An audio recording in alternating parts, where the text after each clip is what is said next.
자, 오늘의 4위 소식입니다. 문만 때리는 박지원.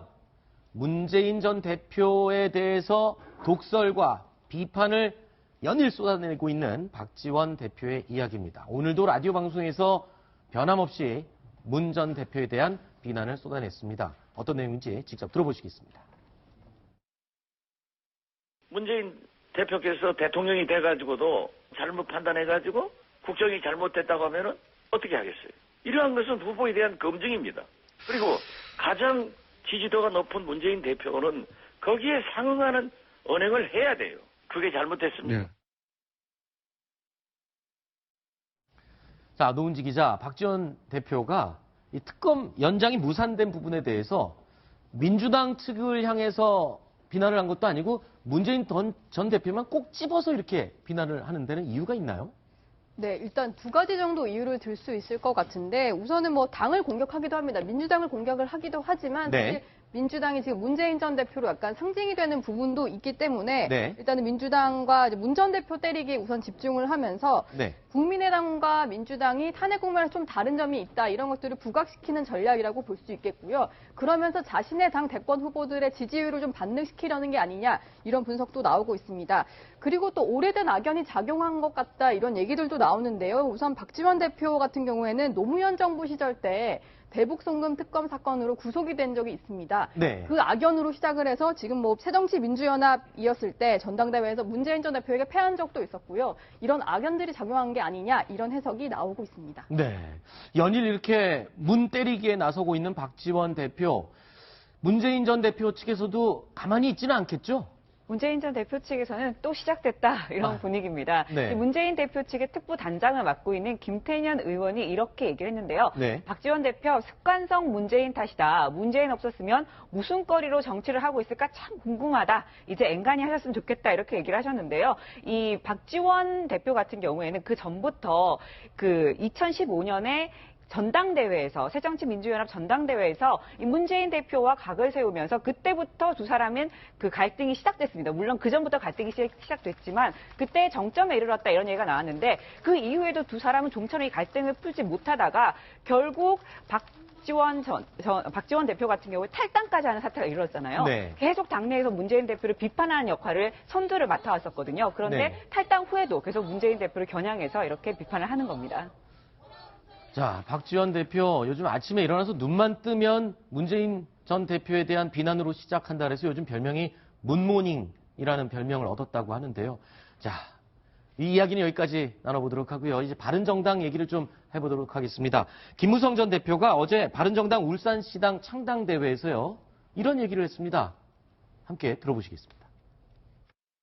이미 박근혜 대통령은 대통령으로서의 힘을 다 잃어버렸습니다. 이제 3월 10일경에 헌법재판소에 이제 판결이 내리는데 저희들은 100% 유죄가 나와가지고 대통령직 사임이 될 것으로 생각을 합니다. 김무성 형님은 100% 인용될 거로 확신한다 그러셨는데 저도 확신합니다. 혹시 재판관들 들으시면 기분 나쁠까 봐 제가 99.9% 확실하게 탄핵 인용될 거라고 저는 확신을 합니다.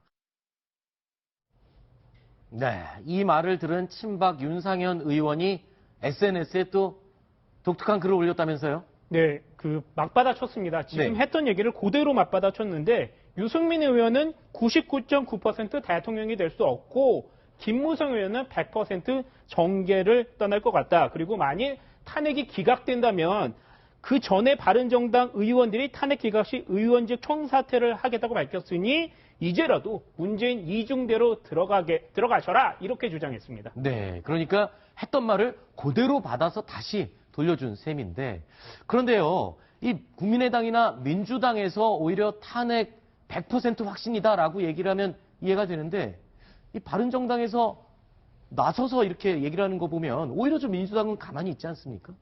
네, 일단 바른정당 같은 경우에는 반전을 노리고 있다 이렇게 볼 수 있을 텐데 일단은 의원직 탄핵이 만약에 기각되면 의원직을 총사퇴하겠다 이렇게 승부수를 던진 상황입니다. 네. 그런데도 불구하고 사실 지지율이 한 자릿수를 맴돌면서 뭐 정의당보다 낮게 나온 경우도 있고 지금 좀처럼 정체성을 찾지 못한 이런 상황인데 이런 식으로 다시 한번 강한 메시지를 던지면서 그 자유한국당과는 우리는 좀 다른 결이고 중도 보수층을 좀 공략을 해가면서 이제 보수의 적자 중에서 우리는 이런 메시지를 내는 정당이다. 이렇게 좀 정체성을 찾아 나가는 과정이라고 볼 수 있을 것 같습니다. 그렇군요. 자, 탄핵 인용 확률이 100%다라고 이렇게 얘기를 했던 바른정당 의원들. 그런데요, 오늘 최고위 회의에서는 헌재 존중 팻말을 들고 배지까지 달았다고요. 이건 또 어떻게 봐야 됩니까? 네, 그렇습니다. 지금 화면에 보이는 바로 저 모습인데요. 저기 보면 국민통합이라고 적혀 있고요. 네. 아침 회의 자리에서는 헌재 존중 이렇게 적혀 있습니다. 바로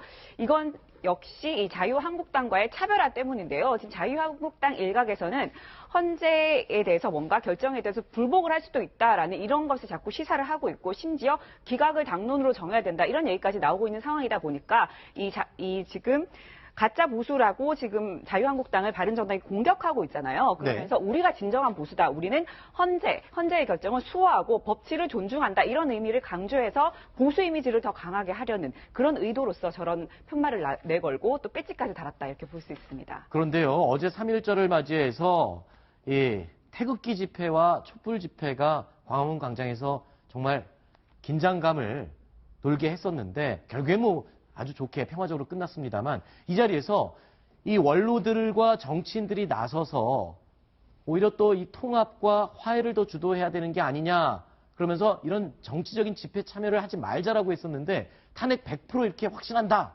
이런 얘기를 하는 부분들에 대해서는 이걸 어떻게 받아들여야 될까요? 탄핵 100% 확신한다라는 부분은 분명히 뭐 각자의 그런 정치적 이해관계 이런 거에 따라서 행동을 하는 걸로 보입니다. 하지만 분명히 정치인들이 어떤 정치권이 아닌 광장에 나가서 이렇게 국민들과를 어떻게 보면 선동한다고 할 수 있잖아요. 그리고 네. 앞장서서 분열을 조장하는 행동은 좀 자제돼야 되지 않나라고 생각을 하고 이런 부분에 있어서는 어느 정도 정치인들 그리고 대선 후보들도 공감하는 부분이 있어서 또 촛불 집회에 안 나가거나 태극기 집회에 나가지 않은 후보들도 있습니다. 그렇군요. 손수호 변호사님, 네. 이렇게 정치인들 그것도 이름 굵직굵직한 분들이 이런 얘기를 하면 지금 평의를 하고 있는 네. 헌재 재판관들한테는 좀 부담이 되는 일 아닌가요, 사실? 부담 안 될 겁니다. 안 됩니까? 네. 이제 헌법재판관이 네. 사실은 직업 법관으로서 이제 사명을 다하는 것이고 또 그동안의 그런 행적들을 볼 때, 그동안의 법조 경력들을 볼 때 정치인들의 이야기에 뭐 현혹되거나 정치인들의 이야기 때문에 법적인 판단을 바꾸지는 않을 것으로 보이고요. 네. 다만 한 가지 우려되는 것은 소신 있게 결정을 내리고 그러한 의견들이 모여서 헌법재판소의 결정이 나올 텐데 네. 그 결정에 대해서 정치인들이 불복을 하고 그 결정에 대해서 여러 가지 그런 여론을 선동하는 그런 이야기가 나와서 헌법재판소의 권위가 이제 손상되고 헌법재판관들의 어떤 위해가 가해진다면은 그거는 국민이 오히려 정치인들에 대해서 굉장히 엄하게 꾸짖어야 되는 상황이 될 것 같은데요. 그런 일이 발생하지 않길 바라겠습니다. 네, 알겠습니다. 자, 다음 3위 소식은 어떤 내용을 선정했는지 함께 확인해 보시겠습니다.